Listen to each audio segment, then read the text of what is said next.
pass over to our next speaker, which is Dr. Willis Thomas from the USA. Is he there?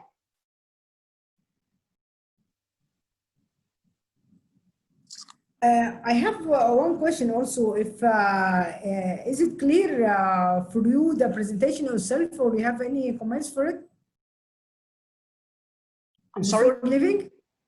Do you have any comments for the presentation itself? Do you need anything for more clarification from my side?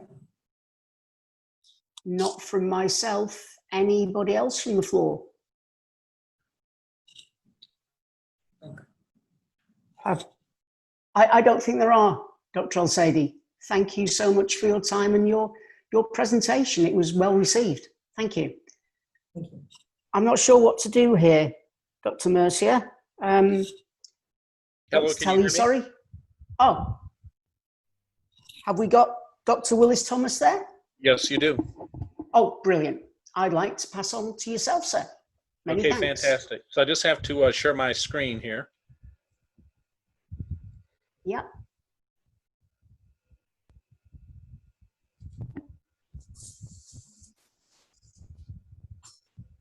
Okay, if everybody can let me know if you can see the screen, okay? Yeah.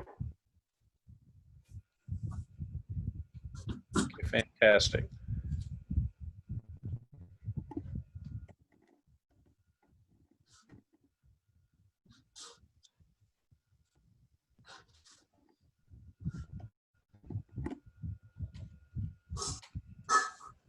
Okay, so I'd like to thank everybody today for attending the presentation on root cause analysis. A little bit about my background is I've been presenting to the life sciences and pharma industry since 2004. And this has been a follow-up to my doctorate, which is an evaluation. And I completed my doctorate at Pfizer Corporation. And during that time, I focused specifically on the discipline of project management and evaluation. I had the opportunity to study under Dr. Michael Scriven, who is the foremost practitioner worldwide in the area of evaluation. He's written more than 400 publications. Starting in 2004, I began to work on the concept for a book. It first became my dissertation. It's been recognized globally as a best practice. They only give one award, which is considered to be the best of the best. So this book took 8 years to write. It's the author of the year. The PMI is the largest organization, having certified more than 1 million practitioners, and they have nearly 700,000 members. So this has started my quest into this concept of evaluation in the concept of human error. I also do a lot of things in the area of publications and speaking at conferences and internationally.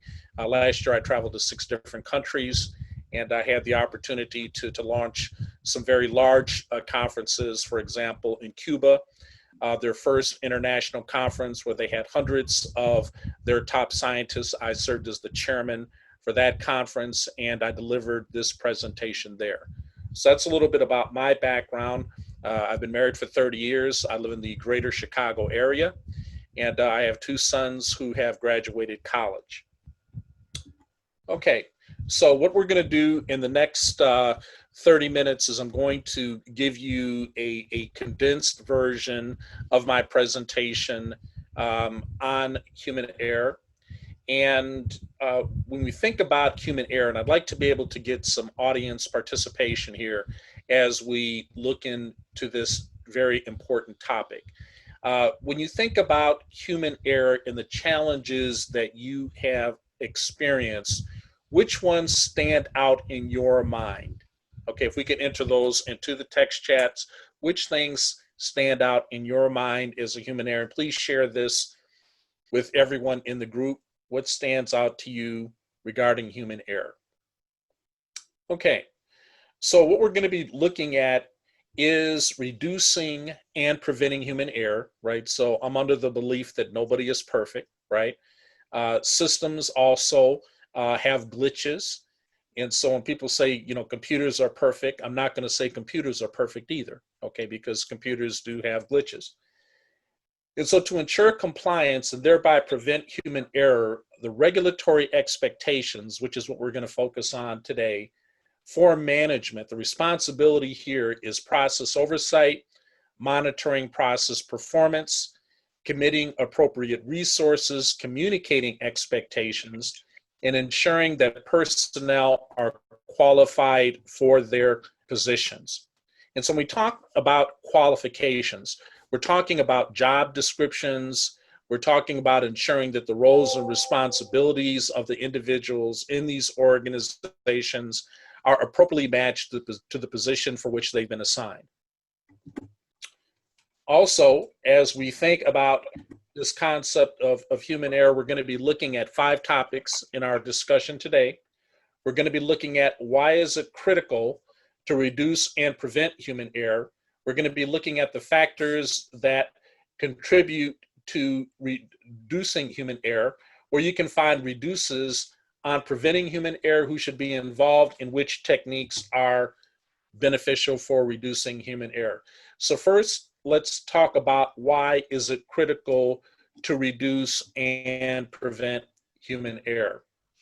Human error is responsible for more than 80% of failures and defects, according to mastercontrol.com, where they talk about 7 ways in which we can reduce human error.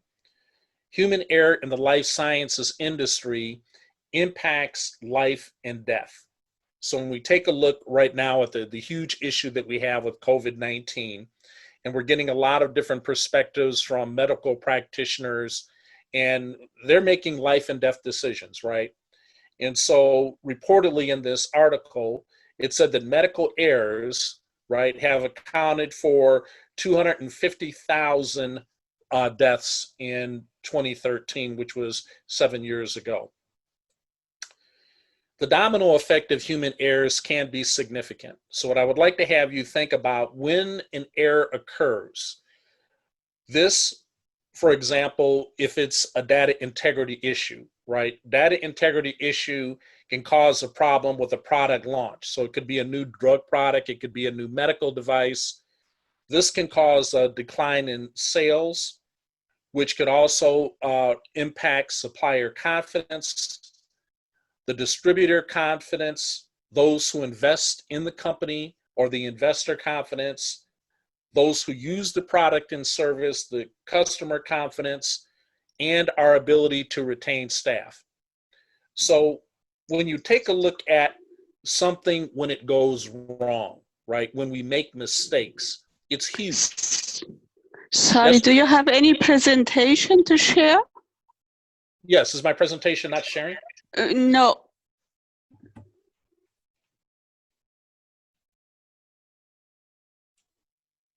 I'm sorry, let me make sure that this is sharing. Are you seeing it now? I'll do it one more time. It's on. It's showing. Okay, you're seeing the full presentation, correct? Are you Yes. seeing the Yes. slide? You're seeing the slide, the domino effect? Yes, but Like, go to the full screen, maybe. Thank you.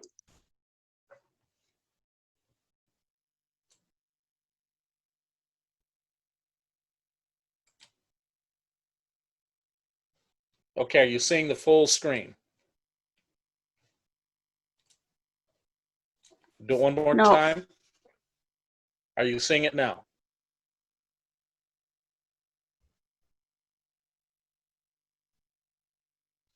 Yes. Okay, are you seeing the screen, the domino effect of human errors? Yes. Okay, fantastic.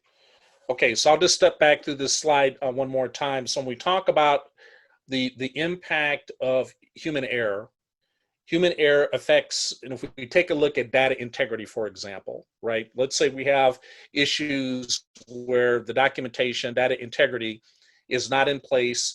This can impact a product launch, which can thereby impact product sales, supplier confidence, distributor confidence.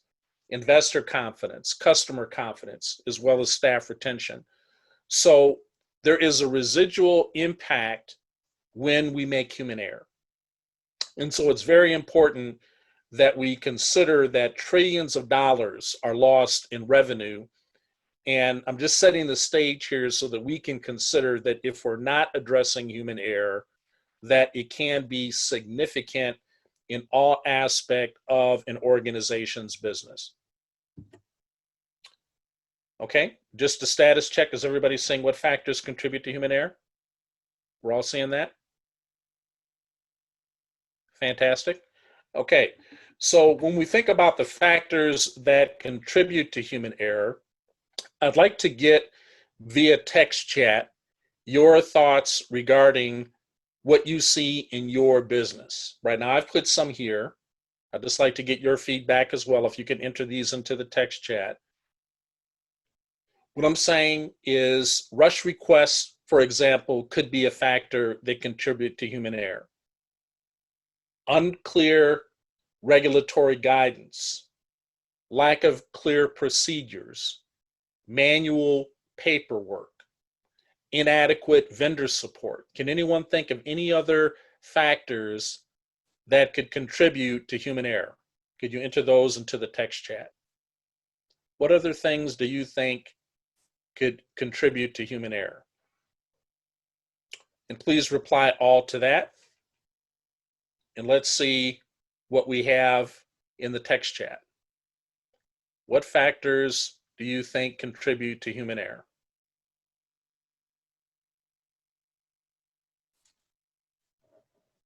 Okay, good. Tiredness, overwork. Anything else? What impacts you personally? Some of us are educating our children at home right now. Is that easy? Is that contributing to the error that we do in our work? Because we have to focus more time on family. Does worrying about COVID-19 create issues and challenges for you, right? So we have to think about what is causing us to make mistakes, right? What is causing us to make mistakes? So as we think about this, I've kind of boiled it down into 5 factors that I'd like you to consider. Organizational climate, technological environment, physiological conditions, personal readiness, and interpersonal communication. These are 5 factors that can contribute to human error. We think about organizational climate. Here, what we're talking about is the state of the business, right? We're looking at, for example, validation. When we talk about things such as how the process works within the organization. Technology could be standardization, integration, or harmonization. Physiological conditions. Sometimes we have what is called repetitive motor issues or syndrome, because people are doing the same type of work and they become tired because it's repetitive. They're doing it over and over and over again. Are people personally ready? For example, moving from a paperless environment or paper-heavy environment to a paperless environment.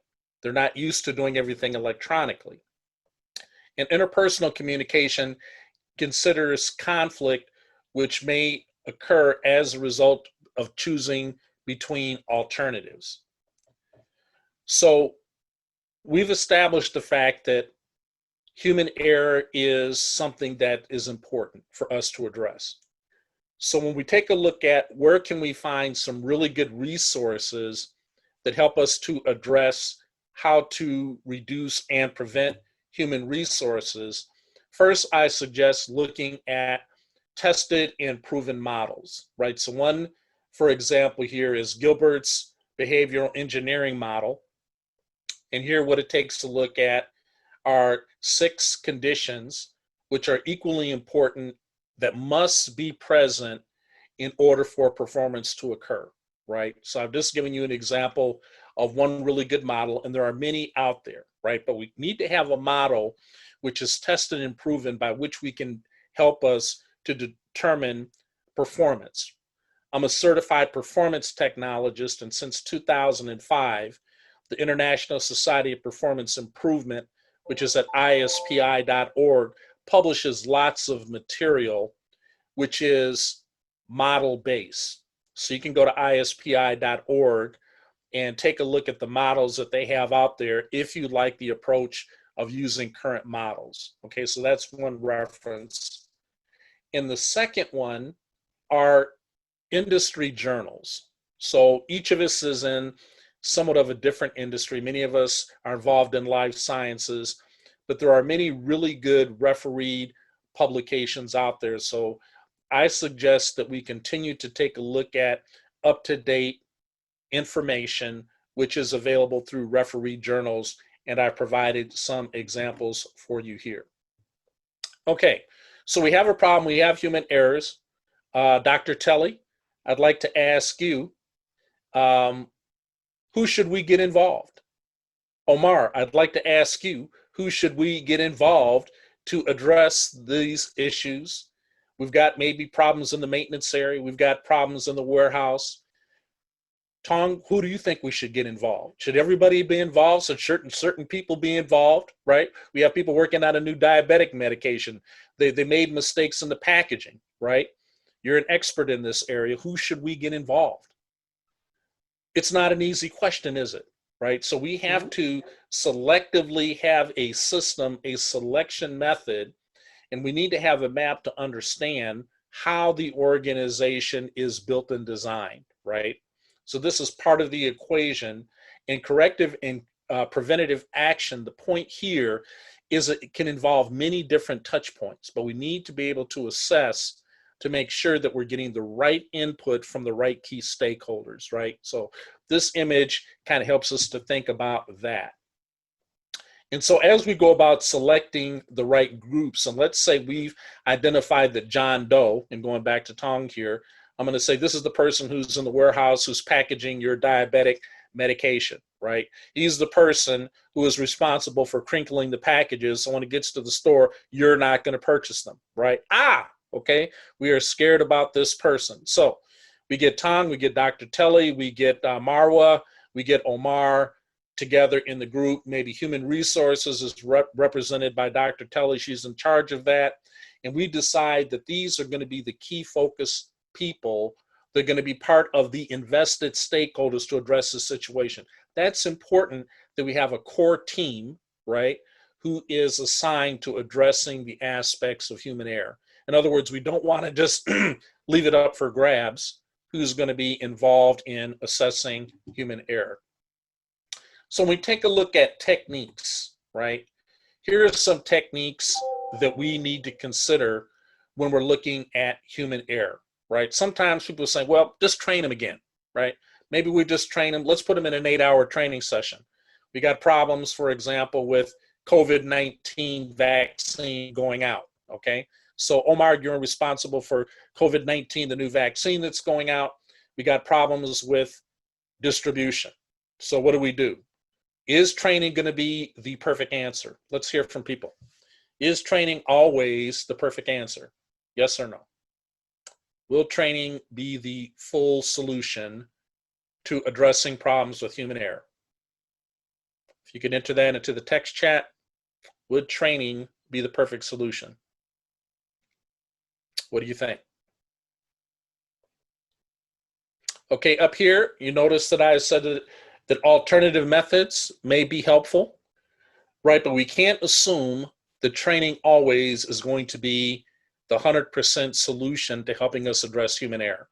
So for this reason, I've said, take a look at this as opportunity, right? Opportunity here means that it might work, right? Training might be one solution, which many times it is effective. Also, it may involve investigation. It may involve internal audit or external audit by bringing in other professionals. There may be other methods of evaluation. It may require revised procedure, changing a process. It might involve new technology, acknowledgement, or recognition. So these 10 methods posted here are some solutions for how we can look at addressing human error. understanding human error is what I've created in this tree, this illustration, to kind of help you to think about what might be the challenge if I'm in a situation dealing with problem employees. I don't want to, terminate this person because they've been a good performer, but they're making mistakes. What is it that we need to do to improve what we see going on with human error? And so we have symptoms, right? What are symptoms? So right now, COVID-19, we have a lot of symptoms. We have a lot of human error going in, right? So let's say that we have somebody here in the United States, I'm in the Chicagoland area, we have everyone wearing masks, right? You are required to wear masks. If you're required to wear masks where you're located, would you type that in to the text chat? If you're required to wear masks where you are located for COVID-19, would you type yes in the text chat? Okay, so I'm seeing a lot of yeses here. People are saying we are wearing masks. Okay, so let's say for whatever reason, and we have Catherine from the UK, she's wearing masks. We have people that are not wearing masks, right? We have people that are not wearing masks. So now we have someone coming into a facility, to a restaurant, to a business, they're not wearing masks. What do people do? What do people do in Wales? What do the employees do that are servicing these customers? What do they do? What is the behavior of people? Let's talk about the symptoms. This is current, this is important. What is it that we do? Do we tell, okay, so someone said complain. So we may tell the client, hey, you can't be in here because you don't have a mask on. But think about the residual impacts from what is going on with that employee. They have somebody coming into their facility, and now the probability of them making a mistake, doing something wrong as a countermeasure increases, right? So they lose focus on the next client that is coming in because they're concerned about someone who is not wearing a mask, right? So in this instance, not wearing a mask, right, or someone sneezing, right, when they might just have an allergy, these could potentially represent symptoms, right? They represent this negative attitudes. They could create dysfunction, right, which can have residual impacts on other areas and then cause errors. So where an employee might normally do great work, if you have customers every few minutes that are not coming in with the masks that they're supposed to be wearing, it can create errors in the systems and the processes that we have in place, okay? So think about these leaves as symptoms. From a business context, taking it deeper, this could represent negative attitudes regarding good documentation practices, poor focus on data integrity issues, dysfunctional teams, lacks of productivity, organizational aches and pains that may include a lack of investor confidence. So there could be a number of things here, right, that we have to be seriously concerned about, because there could be lots and lots of symptoms, like there's lots of leaves on a tree. And so we don't want to ignore the symptoms. We want to have processes in place to say, what are the symptoms that could be causing human error, right? What are the masks that are not being worn? What are the germs that are on the surfaces that could create COVID-19 illness, coronavirus? And then we think about the branches or the links. It represents the ineffective or insufficient systems and processes that are in place. So in other words, we didn't have a sign outside that said you have to wear a mask. We can't just assume that people know or make them remember that they need to wear a mask. We need to have posted clearly a mask is required to enter, right? So think about that as the branches. And then when you think about the factors that address these causes, right? We think about this in terms of the soil, we think of this in terms of the water, we think of this in terms of the fertilizer or the treatment, right? And we have all of these causes, right, that serve as the deep roots, and some roots are going to be deeper. In other words, there's going to be causes that are potentially deeper. So in other words, we haven't trained the employee because the curriculum has not been in place. All new employees need to be oriented on COVID-19 and the correct processes that should be done to address COVID-19, for example. This is significant because in the United States, we have 12,000 museums that are now closed, 12,000 as a result of COVID-19. Some of them will never reopen again. So each business type must have a process for dealing with these errors associated with COVID-19. We also want to ensure that processes are adequate to support the required workflow. Okay? So as we look to start on time and end on time, I've left a few minutes for questions. Again, this is kind of the yin and yang approach to thinking about human error. Again, we look at this in terms of not only human error reduction, but also human error prevention. Thank you.